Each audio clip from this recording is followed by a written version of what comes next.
the beginning of our efforts in 2008 to help businesses successfully use social media, we've used Mayberry as a perfect metaphor for the new small-town economy. Welcome to Monetizing Mayberry. I'm Mark Bortz, the founder of Mayberry, and this is Matt Cost, our digital marketing director. Digital marketing is much like Mayberry. Instead of pushing out a brand message through broadcast media, businesses pull customers in by building relationships and inspiring brand advocates. We've developed this series entitled Monetizing Mayberry to walk you through the steps to leveraging the digital marketing platforms and grow your business. Our ultimate goal is to see your organization profit from using social media. These 10 chapters build upon each other to prepare you for realizing real results on the path to success with digital marketing. If you're joining us for the first time, we encourage you to start from Chapter 1. We hope you enjoy.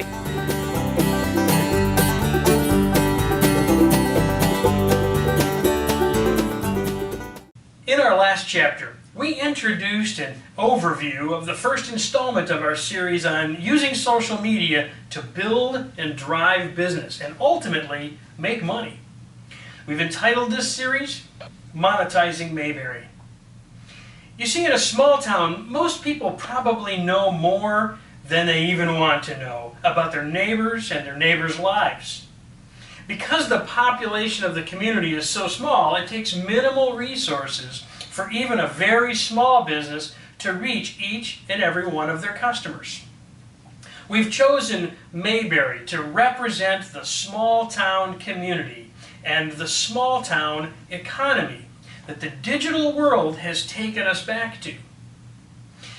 If you're going to use social media to make money and to grow your business, you need to understand the new small town dynamics of Mayberry. As we discussed in Chapter 1, these principles will serve as the foundation for your business's overarching social media strategy and the guide for every marketing initiative you implement to achieve your goals. If you're unable to understand the developments that brought us here, you'll never be able to take full advantage of these developments. We've seen quite a number of businesses jump into the social media game without any strategy, and those businesses often end up scratching their heads, wondering why they couldn't achieve any of their business goals in this growing social media market.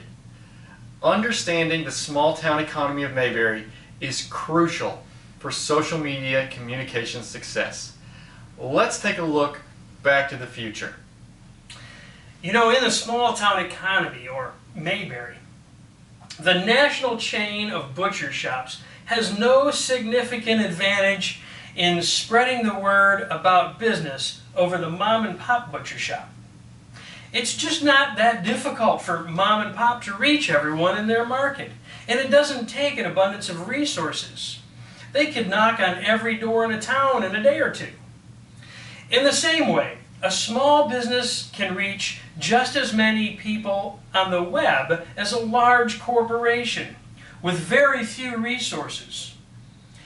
Any of the 1 billion users on Facebook could access your business page as easily as Walmart's business page. And the same goes for your YouTube video or your Twitter feed. The playing field has been leveled in a way that we haven't seen since before radio and television were introduced. On the flip side of the coin is our inability to control or to manipulate information about ourselves and our businesses. In Mayberry, there's very little that you don't know about any of the people in town, and that you couldn't find out fairly quickly. Just ask around. Even if a potential customer doesn't know you or your business very well, he or she will certainly have friends that do. And your customers' friends will gladly share their opinion.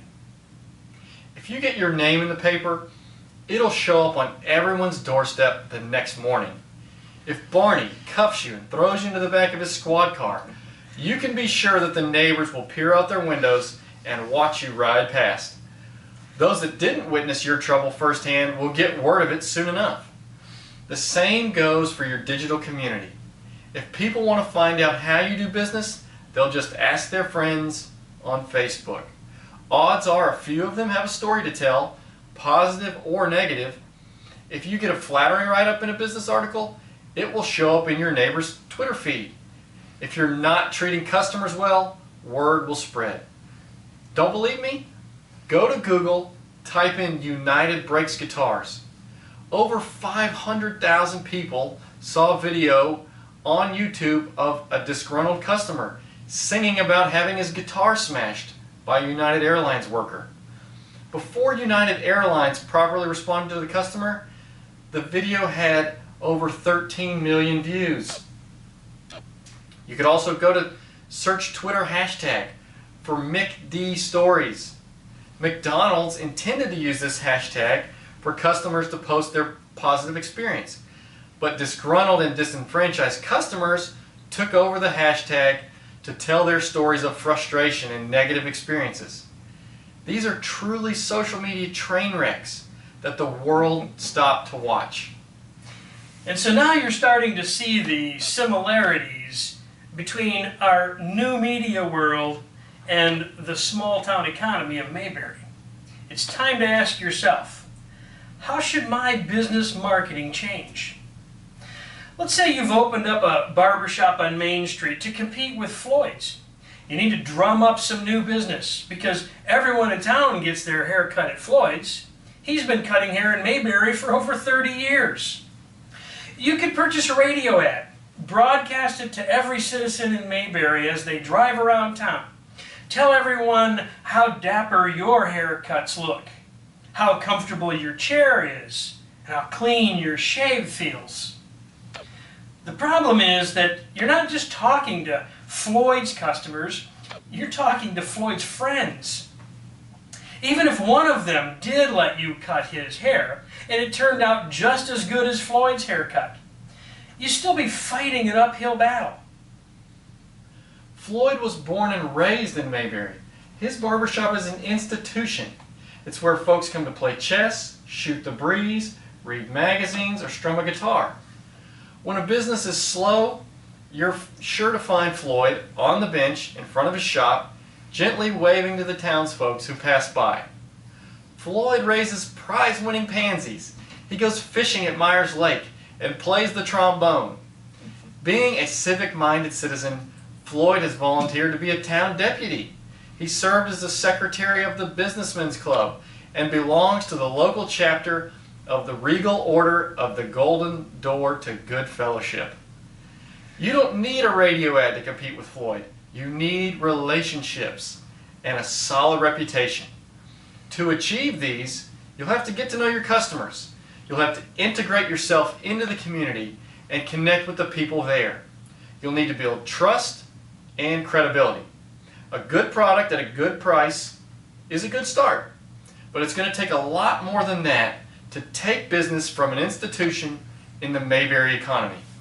The people of Mayberry will need to know you, trust you, and like you.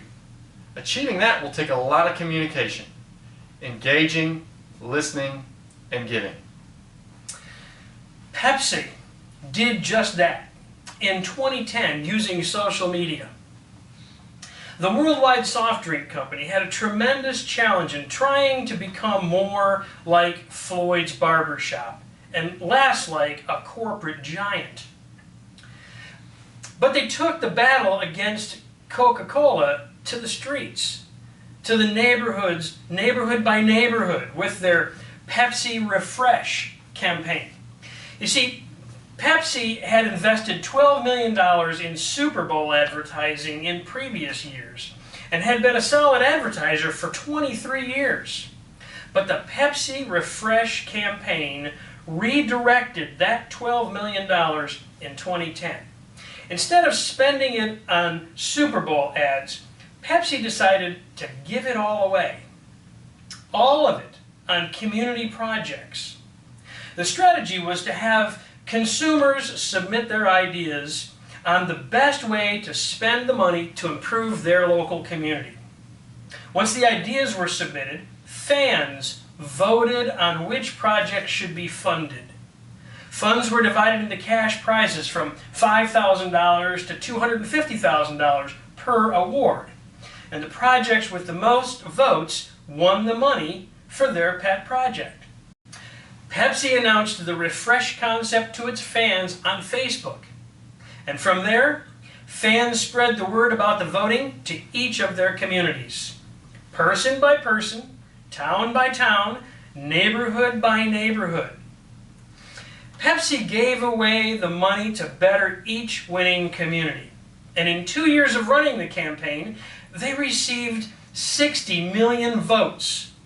That's more votes than a candidate in the 2012 presidential election received. Whether it was a youth league baseball field, a literacy program, or a wounded soldiers recovery fund, Pepsi Refresh made itself a neighbor in specific communities by becoming an ally to those already entrenched in these communities. And when that youth league baseball field was finished, I have to believe that they put a Pepsi logo on the scoreboard to be a permanent reminder that Pepsi was the one who cared enough to make a difference and to make it possible. At Mayberry, we took a similar approach with one of our clients, Tim Leeper Roofing, a residential roofing company that had to overcome strong negative sentiment from the public in regards to home service contractors, specifically roofing contractors.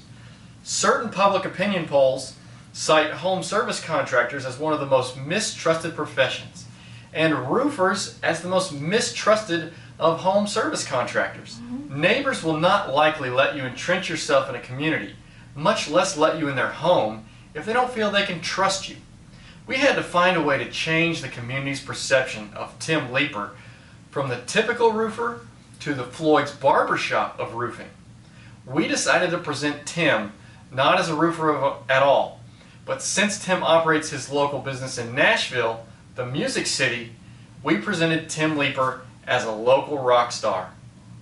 Thus, the Music City Guitar Tour was born.